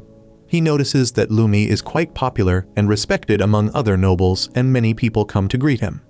Lumi calls Ars too, introducing him to his peers. The heralds announce the arrival of Lord Curran, and everyone bows their heads to greet him. As Curran tells them to rise up, Ars looks at his status and finds that he is an S-rank knight with ambition, command and prowess well above 90. Ars is blown away by his high stats and believes that he is truly a person worthy of being their leader. However, that makes him recall that the second son Bassa is said to be even more talented than Curran. Ars wonders how great Bassa must be to overwhelm someone like Curran. He starts doubting that either Bassa uses some other means to appear great, or someone is trying to lower Curran's reputation through rumors. Curran then addresses everyone, talking about how their Duchy of Mission is going through tough times because his younger brother Bassa waged war on him even though he is the rightful heir. Curran says that it is an unfortunate thing that the Empire has decided not to intervene with their matters even when they are heading to a civil war. He declares that in the past 200 years, the Empire has become greatly corrupt and fallen off from glory. He says that the current Empire doesn't have long to last, and soon it will crumble down, giving way to a new era. Curran declares that when he wins the war against Bassa, he will become the ruler of Mission and declare it as the Nation of Mission. Everyone is bowled over by his high ambitions and wonder if he plans to declare Mission as a free nation after gaining independence from the Empire. Curran says that winning wars and building up a nation are not easy feats, but with the power and brilliance of everyone present in the room, he is certain that nothing can stop them. He throws his fist in the air, saying that they will surely be victorious, and everyone cheers with him. With that, Curran begins talking about the Lord of Lamberg who achieved something amazing recently. He calls Ars to the center, and he freezes on hearing that. Ray and Rose wish him all the best and push him forward, and then Ars stumbles forward before greeting Curran. Curran calls him by his side so everyone can see his face. He then places his hand on Ars's shoulder, saying that he was the one who exposed Bassa's shameless ploy and stopped the county of Perrin from joining his side. Everyone is surprised to hear that a mere kid did that, but Curran says that age is just a number, and the most important thing is the result. He says that Ars has already accomplished more than anyone else here, and asks everyone to applaud him. Lumi starts clapping, and one by one, everyone joins him. Ars is flustered now, and he can only thank everyone for this applause. The festivities start after that, and Ars is busy greeting other nobles who are curious about him now. Ray comes there with a plate full of food, but one look at his face, and he realizes that Ars is feeling nauseous after talking to too many strangers. He goes outside to get some fresh air and leans on the railing, thinking about how socializing and politics suck. Just then, Curran appears next to him and asks if he is not feeling well. Ars freaks out on seeing him, and Curran says that he just wanted to have a nice chat with him. Curran claims that he has heard about Ars collecting some talented subordinates, and Lumi also talks very highly of him, which is quite rare. Ars gets flustered and says that he is nothing special without his subordinates, and then Curran asks him what he thinks about his subordinates then. Ars tried appraising all the nobles he met up with earlier, but he didn't find anyone particularly remarkable. Now, he wonders what should he tell the Lord and decides to come clean. He apologizes to Curran and says that there seemed to be no one amazing among the nobles who serve him. Curran sternly asks him if he thinks his subordinates are better than his, and Ars confidently replies that they are. Curran starts laughing at this, and then says that he is right. He looks at the nobles inside and says that they are good people who are serious and motivated about their goals, but they are missing something when it comes to ability. He says that winning a war with the human resources they have will be tough. Ars asks him to elaborate, and Curran says that there are many talented people on the other side. He says that even if they have a stronger army and more money, it is not meaningful if the leader is incompetent. Curran then says that this is the exact reason he is really happy about hearing the work Ars did. He says that he has great hopes from him, and Ars can only thank him. Curran then thinks for a while and tells Ars that if they win the war and he proves his worth, he will make him the Count of Canar. This freaks out Ars, and he asks what will happen to Lord Lumi then. Curran says that he plans to give him even bigger title and territory after the war because he is one of his most trusted and talented subordinates. Ars still finds it hard to accept the promised reward, but Curran says that it is only right to reward someone who performs well. He begins leaving with that, and then turns around to ask Ars if he can have his subordinates. Ars refuses frantically, saying that they are all precious to him, and Curran laughs because he was expecting that. He then tells Ars to become a member of his war council along with his subordinates because he wants to hear their valuable opinion. Before that, he wants him to find some more talented people for him. He leaves with that, and Ars is full of determination to not let Curran down. On the other hand, Bossa's two loyal subordinates inform him that their ploy in Perrin was discovered. The baldy named Tomas and the old man named Limas believe that they don't have to worry about anything. They claim that they have already extracted more than enough mana stones from Perrin. Also, they believe that they will surely win the war because apart from Curran, his army has no talented commanders. They believe that their chances of losing are incredibly slim, but Bossa is not satisfied with that. He declares that he only fights the battles he can surely win and asks his two loyal vassals to make sure that their chances of winning reach 100% before the war starts. On that note, Bossa asks Tomas about a woman called Mira that he wants to hire. Tomas first says that he has no idea where Mira is drinking herself to death right now, and second, he doesn't think that it is a good idea to hire her. He tells Bossa that even though she may be talented, she is no longer useful. He says that no self-respecting nobleman would hire her, and Bossa says that he hopes that Tomas is right about that. The next day, Ars returns to his house where he tells Char that they are going to join Lord Curran's war council. She expresses her amusement at this as she munches the snacks that Rose and Ray have brought for her. Ars then says that Curran also wanted him to find more talented people to serve him, and he asks Ray if he knows of any way to find new talented people. Ray believes that it will be best to leave this matter to Fam because he can get them all the information they need. The next day, they visit Fam and give him the job to find talented people. Ars says there won't be any penalty for finding someone who is not talented enough. Also, he promises to pay a bonus of 20 gold coins if he manages to find anyone really remarkable. Fam is really glad to hear these terms and accepts the job immediately. Ars and Ray leave the tavern after that, when suddenly a drunk hooded woman bumps into him. She helps him up, and even though his subordinates are angry, Ars easily forgives her. The woman then enters Fam's tavern, and he uses his best femboy voice to say that they are not open yet. However, the woman takes off her hood and says that she is not here to eat but to get a job. She can even tell that Fam is a man, and she asks him to hire her. Just then, one of Fam's underlings comes there, and he recognizes the woman as Mira because they are old drinking buddies. Mira doesn't recognize him, but she wants her drinking buddy to help her find a job because she is dead broke and homeless right now. The man refuses to help her because she has already borrowed too much money from him and tries pushing her out. However, Fam says that he wants to hire Mira because she looks interesting, and they need more hands anyway. The man is shocked and asks Fam if he is certain about that, but he assures him that everything will be fine. Mira is glad that she is hired and begins working immediately. She messes up the orders right from the beginning, begins drinking without permission, and then spills the food on customers while trying to serve them. The man is fed up with her, but one cold gesture from Fam makes him change his stance. Fam and Mira eat together, and he tries getting her to reveal information about herself. Mira tells him that it is not a good thing for a man to inquire about a lady's past. She then says that since Fam is a cute femboy, she will tell him one thing about her. Mira says that she has a stupid younger brother and they both used to work for an old man, but he recently died or so she heard. Fam asks her about the old man, and Mira says that he was quite poor, but he was an interesting old man and had high dreams. Turns out that the old man she is referring to is the late Duke of Mission. The man refuses to believe this story, but Mira has Fam's complete attention now. She says that staying in just one place was boring, so she quit working for the old man and started traveling.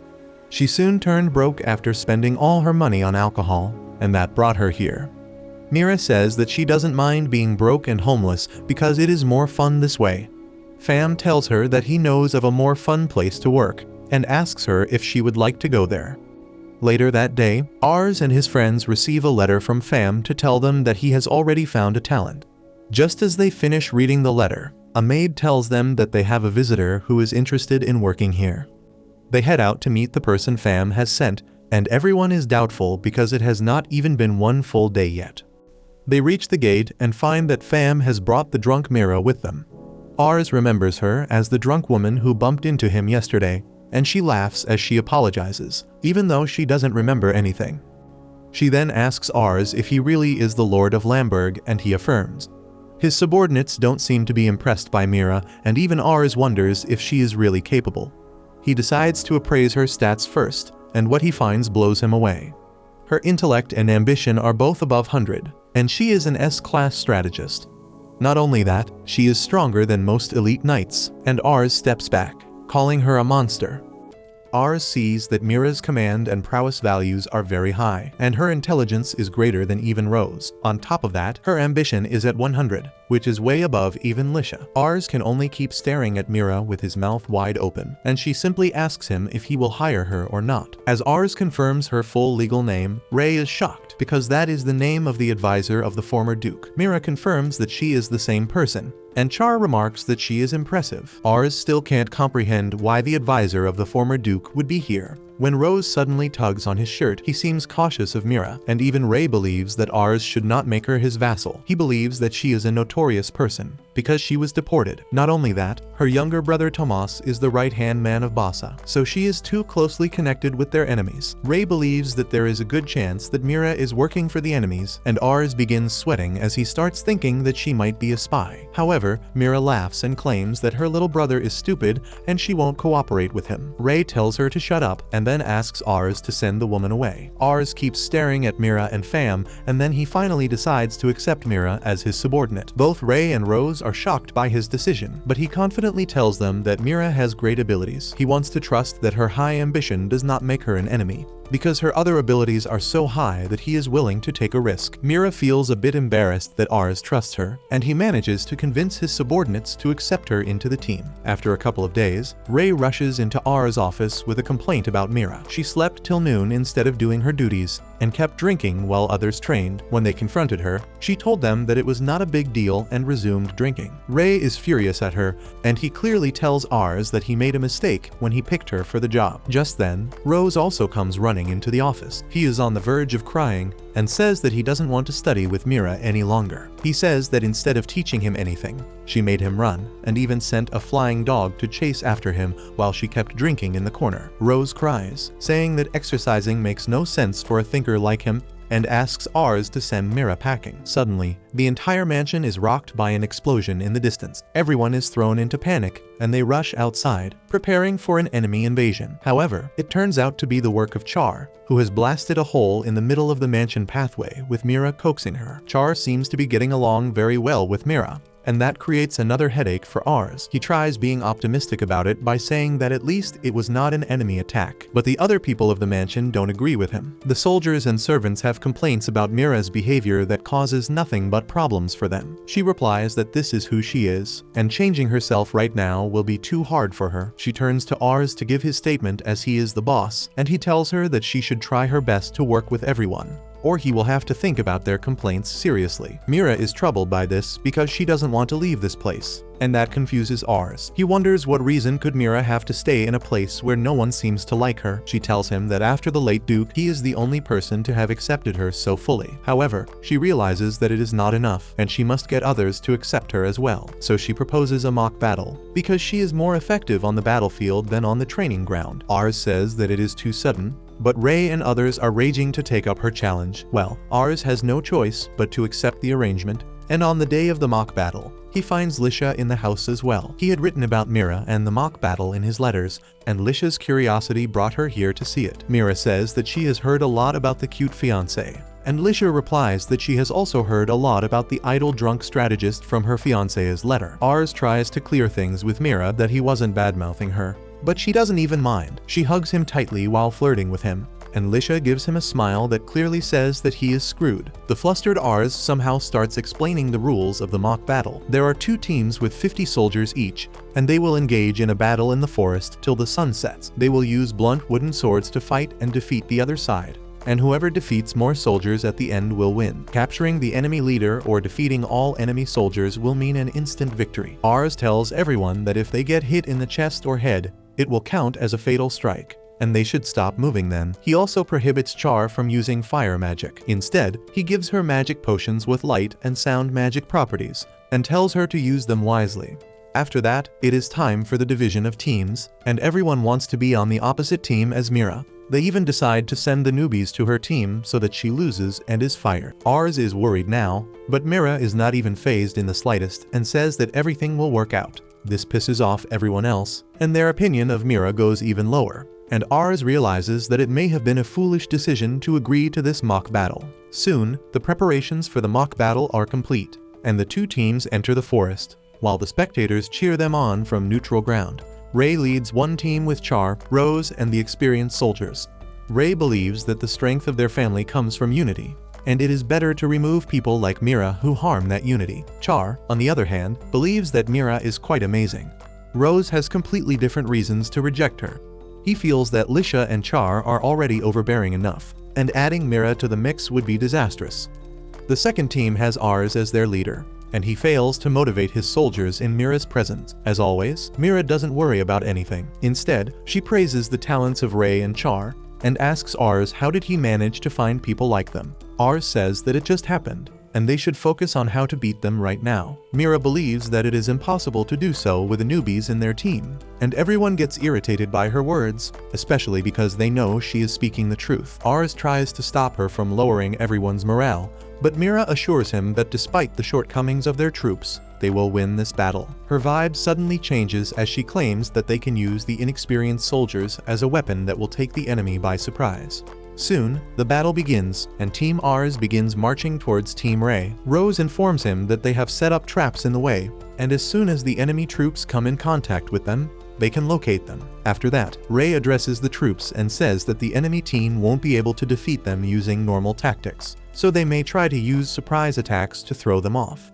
Therefore, he is going to use the most basic strategy to attack them head-on. He decides to separate his team into 2 units. They will march ahead with some distance between them, and if the second unit led by Rose is attacked by the enemies, he should use the sound magic to call the first team to his aid. This way, they can use their superior abilities and experience to defeat them quickly.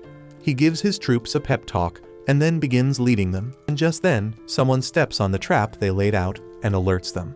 Ray leads some troops to the direction of the trap, and finds a newbie wizard from the other team there. The wizard is here to surrender and join his team instead, and offers to reveal Mira's strategy in exchange for accepting him. Mira has guessed that Ray has divided his troops into 2, and she plans to use it to her advantage. First, she will create some ruckus by saying that real enemies have attacked them, and by doing this, she will lead Ray and others into a trap. Then, she would use her full force to defeat the remaining soldiers of his team along with the commanders. By doing this, she would ensure that they win while keeping the casualties low. The wizard asks Ray to accept him into his team now, but he refuses. He believes that no matter how skilled Mira is at convincing others, Ars won't agree to such a stupid plan. The wizard immediately changes his tone and tells Ray that he is completely right. In fact, Mira sent him here on purpose to give this fake information to him. But he just can't stand her. He knows that it is wrong to betray a fellow soldier, but he believes that is for the sake of Lord Ars. That is why he is going to tell Ray about Mira's real battle plan. The wizard tells them that Mira plans to trap them in a certain location and then launch an attack on them from both sides. He asks Ray to come to the location and pretend to be caught in the trap. The wizard has to use sound magic to inform Mira that the plan was successful, but if he doesn't do that, Ray can change the game from there. Ray accepts the sincerity of the wizard and his suggestions and asks the wizard to hand over his staff as a precaution. As soon as the wizard does it, Ray orders the soldiers to arrest him, and they find another staff hidden in his cloak. Ray gives him a death stare and forces the wizard to reveal his true plan. He was going to trick Ray's team into coming to the designated location, and then use the second staff to alert his allies so that they could take him by surprise. Now that he cannot do that, Ray decides to use this chance to go behind the enemy troops and finish them off with a quick surprise attack. He leads the troops behind Ars and the team very quickly, and then tells everyone to get into position as they spot them. On his command, his troops launch a surprise attack on the standing enemy troops, but they are hit with a grand Uno reverse because they were just armors hanging on sticks. Mira and Ars are there, and she commends the wizard for his Oscar-worthy acting skills.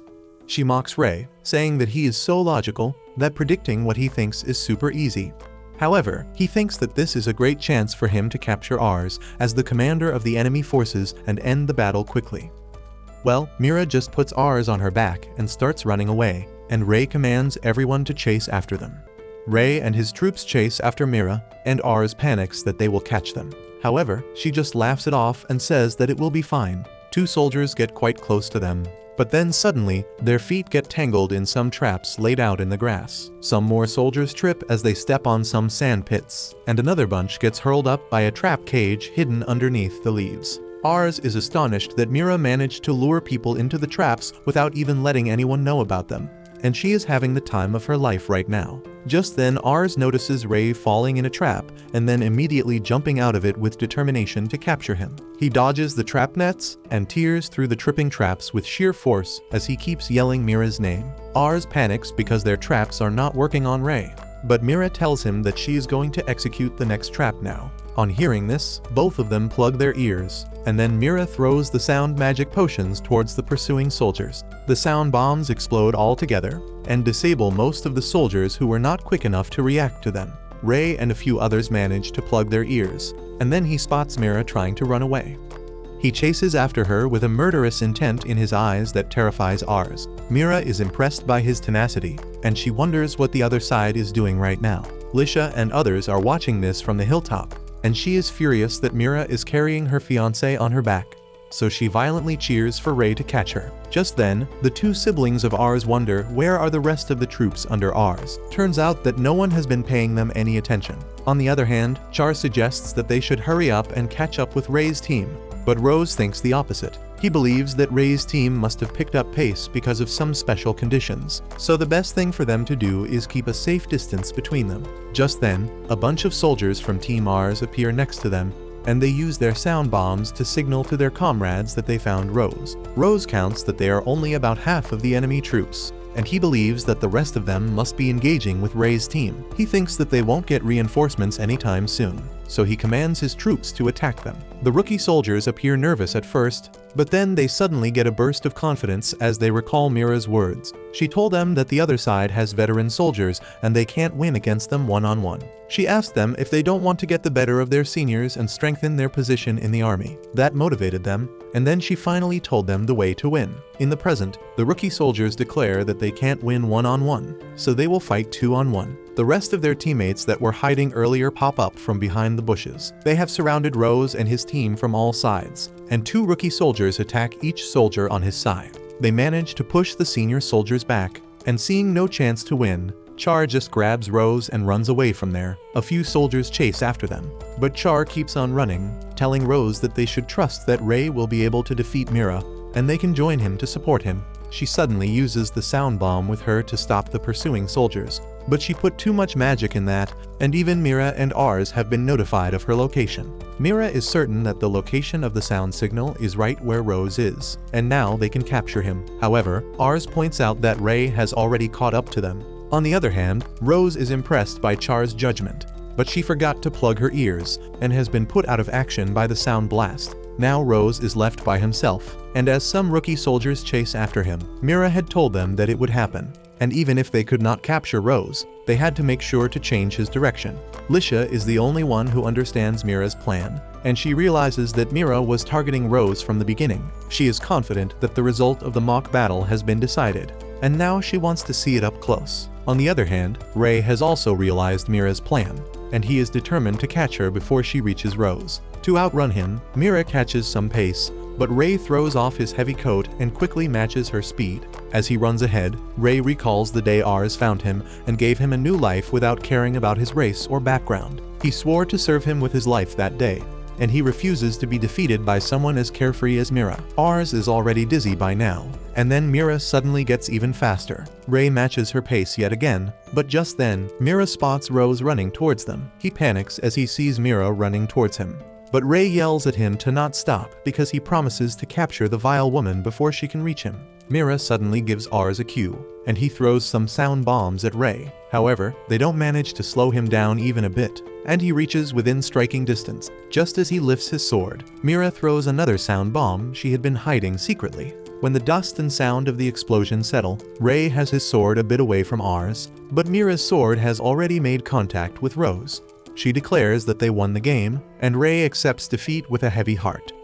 Ars gets down from Mira's back, and he can't believe that they won even with this difference in their strength. He realizes that Mira is really an amazing person after all. At night, Ars declares to everyone that Mira's team won the mock battle, and the rookie soldiers celebrate. The senior soldiers accuse them of foul play, and say that they would have won if they played fair. Ray scolds them, telling them that everything is fair in war, and they were the stronger team to begin with. He says that they have no right to make excuses and should accept the result. He also acknowledges that Mira may not have the best personality, but she managed to guide a team of rookies to victory, and she deserves credit for that. Ray apologizes to his troops for failing to lead them to victory and says that he should learn something from Mira. He then walks towards Mira and bows to her as he accepts that she is the real deal. Rose does the same, and he claims that now he understands why she forced him to run. The senior soldiers do the same, and Char says that she always knew Mira was amazing. Ars is happy with this conclusion, and he hopes that Mira does not spoil it by saying something weird. She speaks up,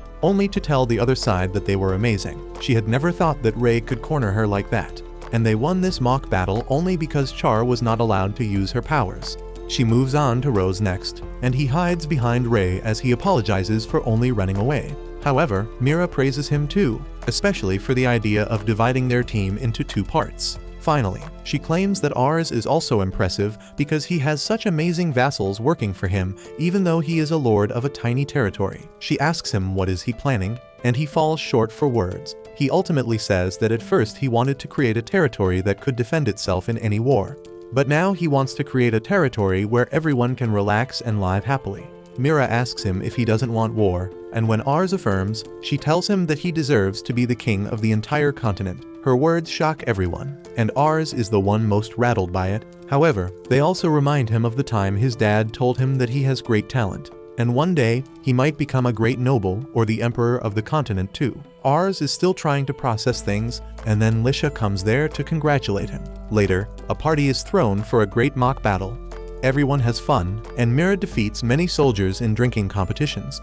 Everyone is amazed by her capacity, and then the rookie soldiers ask her to teach them how to become stronger. She replies that she doesn't have anything she wants to change about their training, because Ray is perfect at his job. She tells the rookies that they are strong enough already, and they are flattered to hear that from her mouth. However, Rose is a bit gloomy.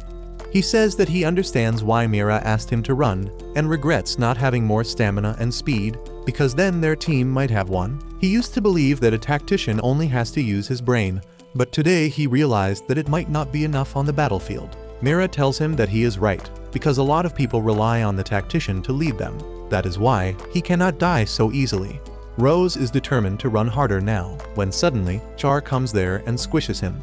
Mira gets an idea and tells Char to use magic behind Rose so that he runs like his life is online. She immediately agrees, and Rose once again understands that the women here are scary. Ars and Lisha are watching this from a distance, and she apologizes to him for being jealous of Mira and acting unladylike before. She is now certain of Mira's abilities and believes that she will get well along with everyone else. Just then, Ray comes there, and seeing the look on his face, Lisha quickly gives the two men some privacy. Ray immediately bows before Ars, apologizing for losing today, even though it was just a mock battle. Ars nervously tells him that he did just fine, but Ray doesn't agree. He recalls that he made a promise to Raven on his deathbed that he will protect and support Ars, but he lost today, and he is really embarrassed about it. Ars just holds his hand and assures him that he still trusts him as much as ever, and he is counting on him in the future. Ray is moved and swears to work even harder from now on. They watch Mira getting well along with others, and Ars suddenly asks Ray what he thinks about her statement that he should aim to become the Emperor. Ray replies that her words were outrageous, but he is not surprised at all. Ars is down with imposter syndrome and thinks Mira was just joking, but Ray believes that she was speaking her mind, and he agrees with her on this. Ars is shocked, and after some serious thought, he asks Ray what would he say if he told him that he wants to become the Emperor and create a world without war. He replies that no matter what path he chooses, he will walk by his side and ensure that he succeeds. Ars is stunned by his words, and he can only thank him. The next day, Lisha gets ready to leave the house, and everyone else returns to their routine too. Mira is still sleeping in. Ray has become more intense with his training, and Char is shooting magic spells as she forces Rose to run. Soon, Ars receives a letter from Curran, asking him to join the next strategy meeting. He wants Mira to come with him, and she wants to bring Rose along too. Char wants to go too, but Ray scolds him that it is not a party. With that chit-chat, Ars tells everyone to get ready, and they head to the strategy meeting to change the fate of the continent. If you like this video, make sure to check out this brand new anime about a lonely orphan who marries his childhood crush and starts training to become a spy.